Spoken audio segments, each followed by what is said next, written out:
Hi Capricorn and Capricorn Rising, this is your February 2017 forecast. So February, a bit of a challenging, perhaps tumultuous month at times, and this because we've got two eclipses. We've got a full Moon Lunar Eclipse happening in Leo in your 8th house on the 11th of February, and we've got a new Moon Solar Eclipse happening in your 3rd house in Pisces on the 26th of February. So let's look at the planetary influences this month. We've got the Sun in your 2nd house until the 19th of February. And when the Sun is in the 2nd house, and because you're a Capricorn, security is really going to be a driving force at this time. So it's all about accumulating money and possessions and, a closer look at what you have and ways to bring more of what you want into your life. So the focus is really on resources, material comforts and earnings. So you're not really motivated to take big risks, financial or otherwise, but it'll be a good placement for making the most of what you have and figuring out ways of how to bring more of that into your life.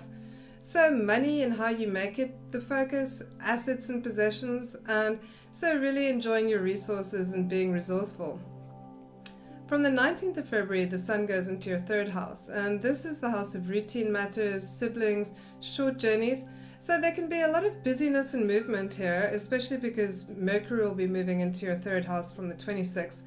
So busyness, movement, it increases interactions with people in your immediate environment. So the tempo and activity gets up to pace. So restlessness, mentally you're feeling very stimulated, your mind is clear. There can be a bit of a tendency to have your finger in too many pies, but with the Sun in the 3rd house, it's also a very good time to learn new skills, to look at new courses of studies, and really attend to routine matters, paperwork and business.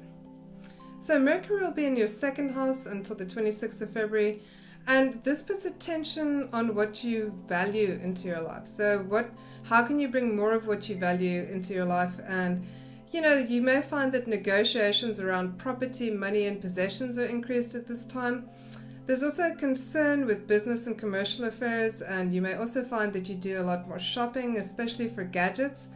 So more care and planning in all your transactions. So when Mercury goes into your 3rd house from the 26th of February, Mercury here is in its own house, so the effects can be intensified. There can be a lot of group discussions, meeting new people, communicating with a great many people, including people that you see more often, but just socializing more generally speaking.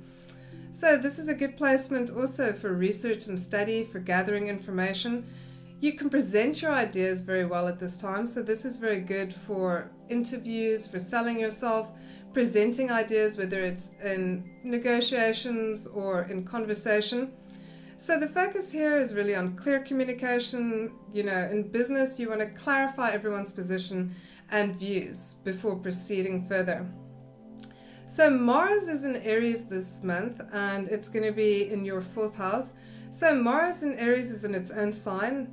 Mars here is very impatient, goal-orientated, can be very, very industrious, also a little bit selfish and indulgent, but busy and productive on the plus side and likes a challenge. So Mars in the 4th house, your energy is going to be pushed into home, property, concerns, family matters. So for many of you, this could mean renovating your homes or making your home environment as comfortable as possible. So, pushing to get things comfortable and organized. It may see you clashing heads or horns with other people who share your living space, because you may find yourself stampeding over their concerns and objections. But with Venus in Aries, this will mitigate that. It'll help you be a little bit less selfish and impulsive and perhaps self-indulgent. And so Venus in the 4th, it's really good for enjoying time at home, for beautifying and redecorating the home. So with Mars here and Venus, you may find renovation, redecoration, aesthetic considerations predominate. You may also find with Venus in your 4th, you indulge or overindulge in good food and wine more than usual. So let's look at the aspects this month. On the 2nd, we've got Mercury still in your 1st house, squaring Jupiter in your 10th house, and this is a usually fortunate aspect. It can make one a little bit sloppy with details, but it's still very good for business and commerce as long as you are careful and you do look at those details. So this is good for long-range thinking, for big plans, and for you this can be around business or career matters. On the 28th of January, just going back a little bit, we've got the new moon happening in Aquarius in your 2nd house.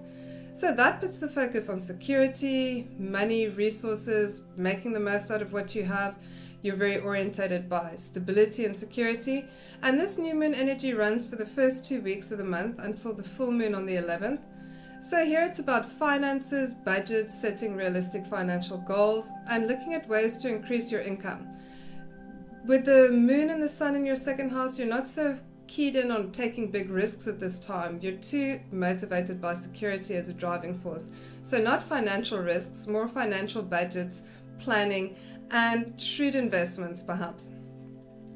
So on the 9th, we've got the sun sextiling Uranus between your second and your fourth house. And this is very good for new activities and discoveries, and for you this can be around money matters, around the home and property. You're feeling restless and energetic, and you want to shake up things and shake up routines, so this can help you do things in a new way and resolve things from a different perspective. On the 10th, we've got Mercury sextiling Venus between your second and your fourth houses.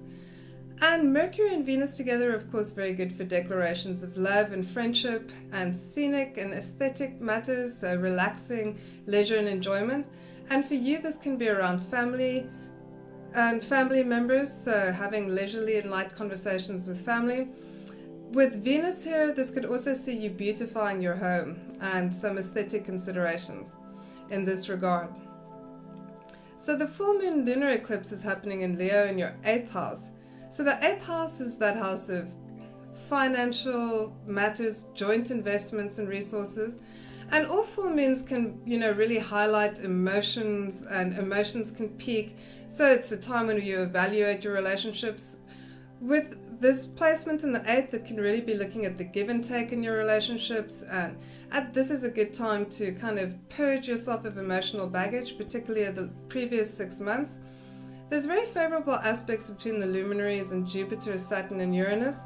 So Jupiter in your 10th house could show some boons or profit from business, learning, travel pursuits, and Saturn here, a very stabilizing influence. It's good for long-range plans, emotional support and stability. It's, going to give you some emotional strength. Uranus here could see some changes around property or home concerns being integrated. So overall, a very favorable full moon happening on the 11th of February. And for you, it's going to be about give and take in relationships and financial budgets and plans. You may find that you have to spend a bit more than you anticipated, or alternatively that money comes in. On the 16th, we've got Mercury sextiling Mars between your second and fourth house, and this aspect can show a lot of mental and physical busyness. You can take the opportunity to utilize your initiative, to showcase your expertise, and also stand firm on your convictions if need be. So for you, around investments, around property matters in the home, you may find yourself taking initiative and making plans. On the 20th, we've got Mercury sextiling Uranus between your second and fourth house. And again, this is an aspect that can help you tackle problems you couldn't resolve in the past, question old beliefs, get a fresh perspective. It's also good for technical skills and problems, so perhaps you can learn some new skills, particularly technological with this aspect, or so master some computer skills. On the 21st, we've got Mercury sextiling Jupiter, so in a very favorable trine between your second and your 10th house. And this can be very good for business and commercial deals, for buying and selling. Mercury and Jupiter also always excellent for big picture thinking, for organizing your affairs, for making future plans. And this for you around career, around financial investments, around sources of income. So perhaps a positive boon and a bit of luck coming your way.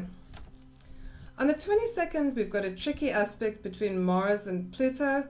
Mars in your fourth house and Pluto in your first. So this aspect can show, which is angular in your chart, can show power struggles, disagreements, ego conflicts, and energies are pretty high. So is anger and resentment, which can be seething and simmering at this time. So this could see some conflict, and for you with Mars in your fourth house, it could be with family members, with parents, but also with power figures and authorities. So you can find that things can get a little bit heated, so you may want to lay low with this one. On the 23rd, we've got Mercury sextiling Saturn from your 4th to your 12th houses. And this aspect is very good for critical thinking, for serious matters, for sober reflection, also for teaching and being taught. This isn't good for big picture or creative thinking, but it's very good for careful work, for disciplined work, for work that you need to do alone or that requires conscientiousness and is detail driven. So we've got the near complete new moon solar eclipse happening in your third house in Pisces. And this solar eclipse is really dominated by Neptune. So both the sun and the moon are conjunct Neptune in the fixed star Scut. So Neptune can always confuse or disorientate a little bit. And this for you can be around routine matters, day-to-day affairs, things that need to be done around courses of study.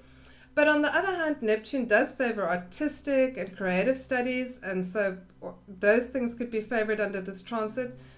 The fixed star can denote a bit of good fortune and assistance from friends, and Neptune is always good for spiritual development, integrating spirituality, and since this is in your third house sector, this could show adopting a spiritual path or integrating spirituality into day-to-day affairs.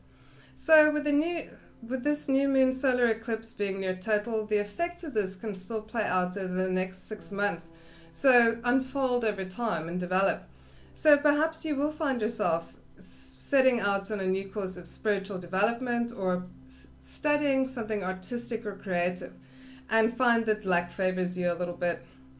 With Mars conjunct Uranus during this eclipse and this in your fourth house, there could be some upsets, some, chance events could happen, particularly around home, property concerns, in your personal domestic space. So there could be some surprise events that throw you a little bit off course. So try and keep focused, try and keep your feet on the ground with Neptune in the mix.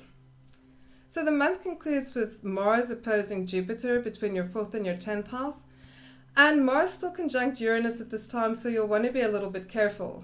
Although this can sometimes be a lucky transit, with Mars conjuncting Uranus, this really can show impulsive behavior, rash behavior, unexpected events, again, anger and resentment. So emotions can run a bit high. And with Mars opposing Jupiter, Jupiter can exaggerate, take things too far. And for you, this is between home and property concerns and career and professional matters. So try not to make any rash moves at this time. Be level-headed. If you've enjoyed this forecast, please like and subscribe, and thanks so much for listening.